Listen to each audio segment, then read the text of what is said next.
Halo guys, selamat datang di channel kami. Don't forget to subscribe ya guys. Kami membutuhkan subscribe and viewers dan like-nya. Semoga kalian bermanfaat buat kami. Jangan lupa ya guys. Please jangan lupa klik tombol subscribe guys. Karena subscribe itu gratis. Bukti X. Bersentuhan dengan istri. Membatalkan WUDHUK.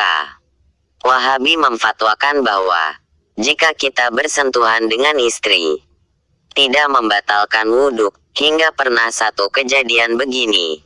Ada orang yang berfaham Muhammadiyah kaum muda berkata kepada seseorang yang meyakini jika bersentuhan dengan istri itu membatalkan wudhu. Faham kaum tua. Kaum muda, jika bapak bersentuhan dengan istri bapak, apakah wudhu bapak batal? Faham tua, ya, katanya. Kaum muda, kalau dengan monyet. Faham tua, tidak. Kaum muda, berarti lebih hebat monyet ketimbang istri bapak. Faham tua, oh ya. Betul itu, sambil ditamparnya yang bertanya. Tadi hingga jatuh terlentang. Setelah itu, kaum muda yang tak beradab dan tak berakal ini tidak pernah lagi bertanya seperti itu. Wallahu alam. Nah, mereka selalu membuat pertanyaan yang memancing-mancing emosi orang lain. Seolah-olah pemikiran yang seperti itu tak ada tandingannya. Kalau para pembaca mendapatkan pertanyaan yang seperti di atas ini, buatlah bandingannya begini.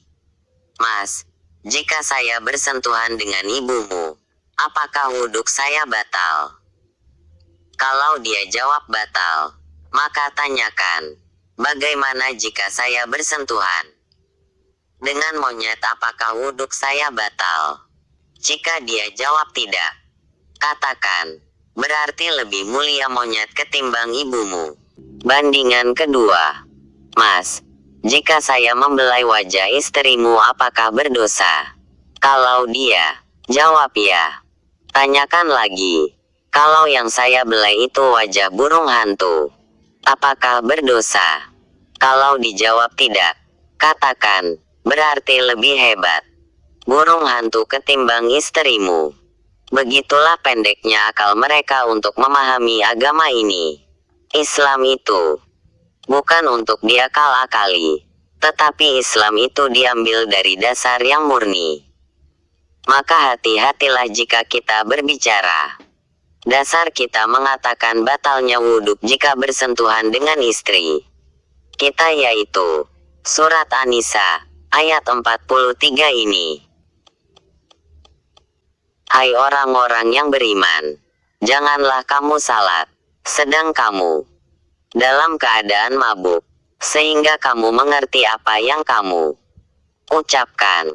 Jangan pula hampiri masjid sedang kamu dalam keadaan junub, terkecuali sekedar berlalu saja hingga kamu mandi. Dan jika kamu sakit atau sedang dalam musafir atau datang dari tempat buang air atau kamu telah menyentuh perempuan, kemudian kamu tidak mendapat air, maka bertayamumlah kamu dengan tanah yang baik, suci, sapulah mukamu dan tanganmu. Sesungguhnya Allah Maha Pemaaf lagi Maha Pengampun. Dalam ayat ini dapat kita petik beberapa hukum. 1. Janganlah kamu salat sedang kamu dalam keadaan mabuk. 2. Hilang akal. 3. Bila sudah tahu apa yang kita kerjakan maka bolehlah kita melaksanakan salat. 4. Jangan pula hampiri masjid kalau sedang junub, yaitu wanita haid, inzal, setelah bersetubuh, terkecuali sekedar berlalu saja hingga kamu mandi, seperti melewati masjid karena rumahnya di belakang masjid atau dengan alasan lainnya. 5. Wanita haid dilarang salat baik di masjid maupun di luar masjid. 6. Begitu juga orang inzal tak boleh salat. 7. Dan orang yang setelah bersetubuh tak diperbolehkan salat, baik di masjid ataupun di luar masjid. 8. Orang sakit atau dalam perjalanan yang tidak mendapat air boleh bertayamum. Begitu juga sehabis buang air besar atau kecil atau menyentuh wanita. Tak batal wuduknya dan boleh bertayamum kalau air tidak ada.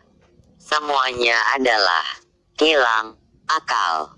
Bersetubuh, buang air besar, kecil, dan menyentuh wanita membatalkan wuduk.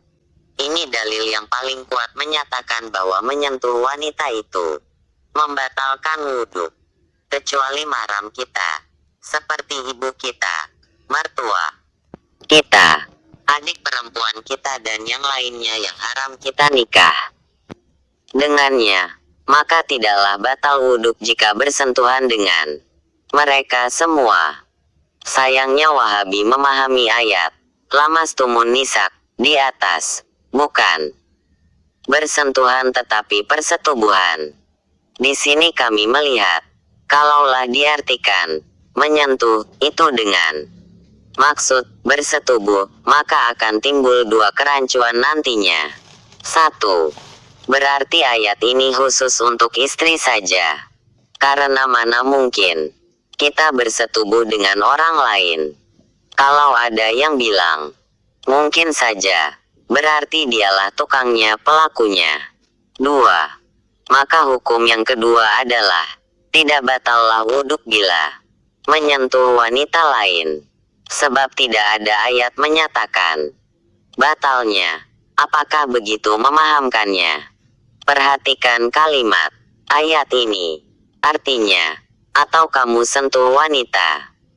Arti kalimat lamasa, menurut bahasa Arab itu sentuh, bukan setubuh. Ataupun cium-ciuman, Dalam Quran sendiri arti lamasa itu sentuh. Mari kita perhatikan surat Al-An'am ayat 7. Dan kalau kami turunkan kepadamu tulisan di atas kertas, lalu mereka dapat menyentuhnya dengan tangan mereka sendiri, tentulah orang kafir itu berkata, ini tidak lain hanyalah sihir yang nyata. Dalam ayat di atas ada kata-kata falamasu, dasarnya adalah lamasa. Jadi, lamasa itu nyentuh bukan setubuh. Perhatikan hadis ini. Artinya Rasulullah melarang jual beli dengan mulamasah dan munabazah. Hari Bukhari Muslim. Sarah Muslim 10-154.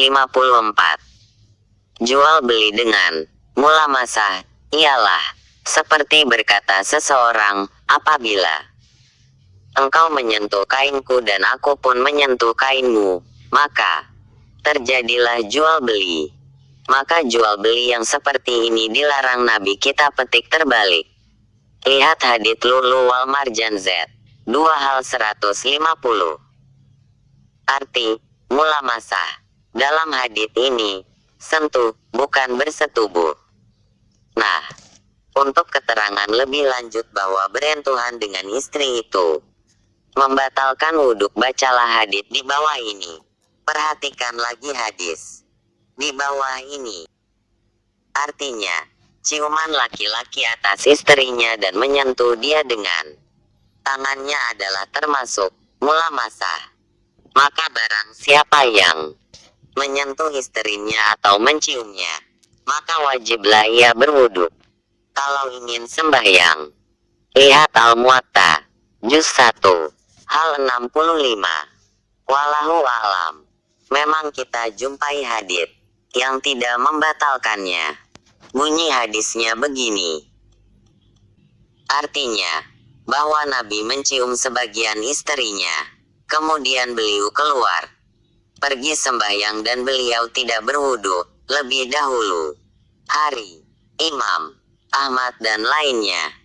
Dalam memahami hadits ini, ada dua hal yang harus kita perhatikan dengan sangat teliti. Pertama, dalam hadits ini tidak ada penjelasan bahwa Nabi langsung salat setelah beliau mencium istrinya. Tetapi perhatikan lagi di sini, ada kata-kata. Setelah Nabi mencium istrinya kemudian beliau keluar pergi untuk salat dan tidak berwuduk lebih dahulu. Dalil ini menunjukkan bahwa seorang suami boleh hukumnya mencium istrinya sebelum pergi salat ke masjid. Bukan boleh salat setelah mencium istri tanpa wuduk. Maka dengan adanya hadits ini, jika ada orang bertanya, apakah boleh hukumnya jika seseorang berangkat ke masjid tanpa berwudu terlebih dahulu? Jawab, ya, boleh, sebab Nabi pernah mencium istrinya lalu beliau keluar berangkat ke masjid tanpa berwuduk terlebih dahulu. Apakah ada tempat berwuduk di masjid di masa Rasulullah? Untuk menjawab ada atau tidaknya mari kita ikuti saja hadits. Di bawah ini, diriwayatkan dari Muaz bin Jabal dari Nabi petik terbalik. Bersabda, artinya, jauhkanlah masjid-masjid kamu dari kanak-kanak kamu, dari pertengkaran kamu, pendarahan kamu, dan jual beli kamu. Cukuplah masjid-masjid kamu itu pada hari perhimpunan, dan kamu jadikanlah pada pintu-pintu itu alat-alat bersuci kamu. Hari Tabrani. Kedua, perlu diketahui bahwa hadits Habib bin Abi Sabit yang menjelaskan tentang Nabi mencium istrinya ini adalah hadits dhaif, tidak dapat dijadikan sumber hukum, apalagi untuk memutarbalikkan arti Al-Quran. Kalau kita lihat banyak kejanggalan dalam hadits ini, dapat juga diartikan bahwa beliau berwuduk di luar rumah. Lihat Majmu. Juz 2. Halaman 32. Imam Ahmad yang merawikan hadis ini sendiri mengatakan Daifdel. Mizanul Itikat Juz 3 65 del. Orang yang mengatakan hadits ini daif adalah para ulama hadits seperti Sofyan Ats-Tsuri, Yahya bin Sid Al-Qatadah, Abu Bakar An-Nisaburi, Abu Hasan Daruqutni, Abu Bakar Al-Baihaqi, del. Imam Ahmad dan Abu Bakar An-Nisaburi mengomentari bahwa Habib Ibnu Sabit yang merawikan hadits ini telah tersalah dari cium orang puasa kepada cium orang berwudu.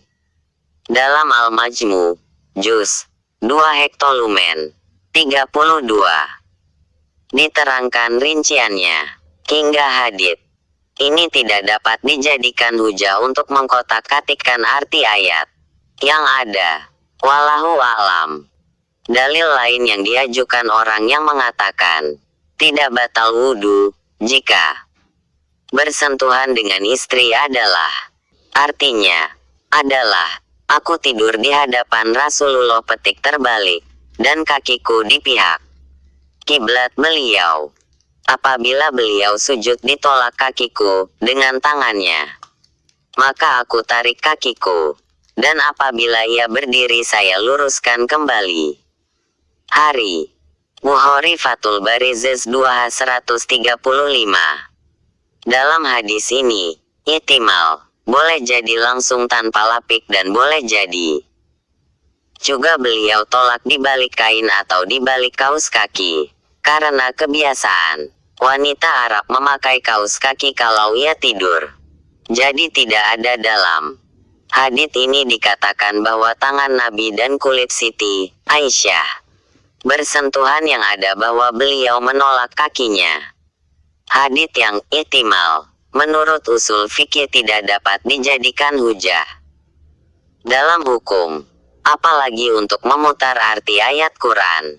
Dalam syarah Muslim Juz 4 Hektolumen 229 garis bawah 230 Imam An-Nawawi mengemukakan batalnya wudu dengan hadis ini dan banyak lagi dari umumnya pendapat ulama. Perlu diketahui adalah jika hadits ini masih dipakai saat ini, berarti ada kesunahan bagi seorang istri menjulurkan kakinya di saat suami melaksanakan salat malam. Dengan demikian hadits ini telah dibatalkan hukumnya dengan keluarnya hadis-hadis mengenai sutra pembatas bagian depan bagi orang salat. Adapun hadits Muslim yang mengatakan bahwa tangan Siti Aisyah jatuh ke jantung tumit Nabi, itu diklarifikasikan dalam Syarah Muslim Juz 2 halaman 33. Terdinding kain. Berarti kulit Nabi tidak bersentuhan secara langsung dengan kulit Aisyah. Adapun hadits Bukhari yang mengatakan Rasulullah sedang salat memikul Umamah binti Zainab binti Rasulullah, itu cucu beliau sendiri, dan anak kecil tidak batal wudhu. Bahkan ada juga yang mengatakan hadits ini sudah dinasak karena bekerja dalam salat. Qultu walahu alam. Dialog Udin dan Ahmad. Udin, apakah menurutmu bila bersentuhan dengan istri membatalkan wudhu? Ahmad, tidak. Udin, mengapa? Ahmad, istri saya itu muhrim saya. Udin, apa arti muhrim menurutmu? Ahmad, keluarga. Udin, di kamus mana kau dapatkan arti itu? Ahmad, tidak ada. Udin, arti muhrim adalah orang yang sedang berihram. Sedangkan arti mahram adalah orang yang haram kita nikahi. Apakah yang kamu maksudkan itu mahram, yaitu orang yang haram kamu nikahi? Ahmad, ya.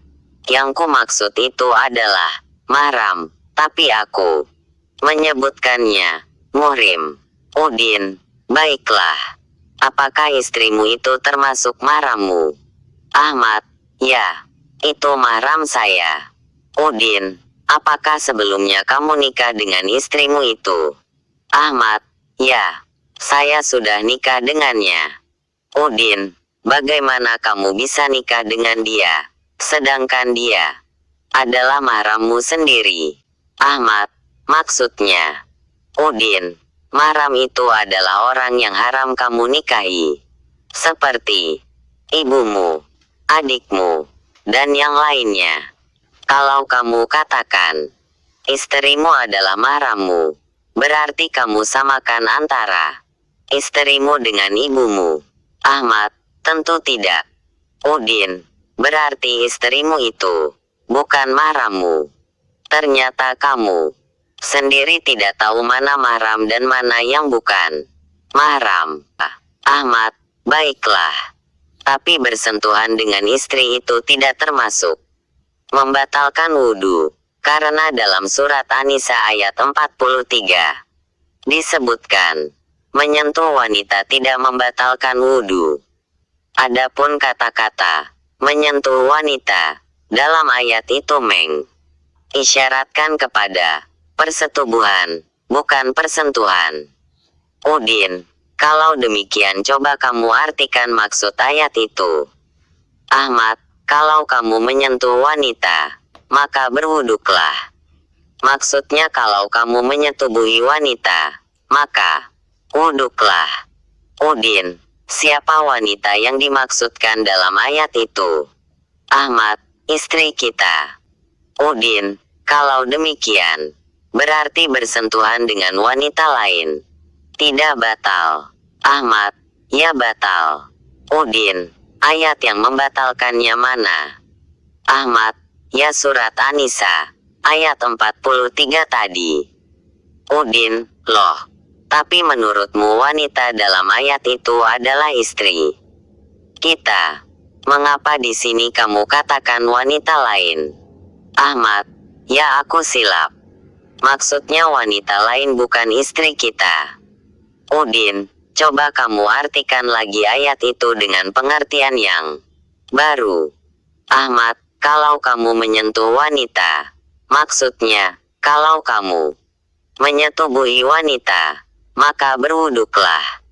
Udin, kenapa kamu artikan tidak benar? Ahmad, benar bagaimana? Udin, harusnya kamu artikan begini.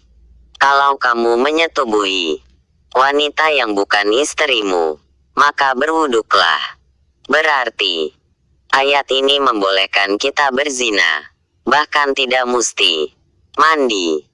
Karena kamu mengatakan, wanita, dalam ayat itu, adalah wanita lain dan, sentuh, dalam ayat itu maksudnya, bersetubuh. Ahmad, wah, tidak begitu. Udin, tapi kamu mengatakan, wanita, dalam ayat itu perempuan lain. Sedangkan, sentuh, dalam ayat itu kamu maksudkan setubuh. Nah coba kamu artikan yang seperti, tidak kamu katakan itu. Maka jadilah begini, kalau kamu menyetubuhi wanita yang bukan istrimu lalu kamu tidak mendapatkan air, maka bertayamumlah. Berarti boleh. Perhatikan ayat ini lagi tuan.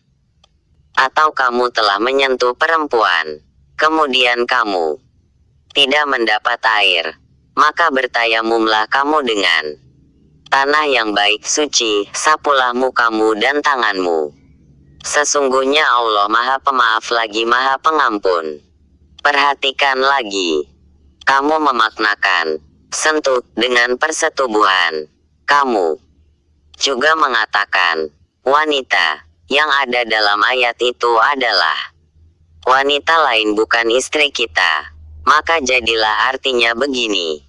Perhatikan baik-baik. Atau kamu telah menyetubuhi wanita lain yang bukan istrimu. Kemudian kamu tidak mendapat air. Maka bertayamumlah kamu dengan tanah yang baik suci. Sapulah mukamu dan tanganmu.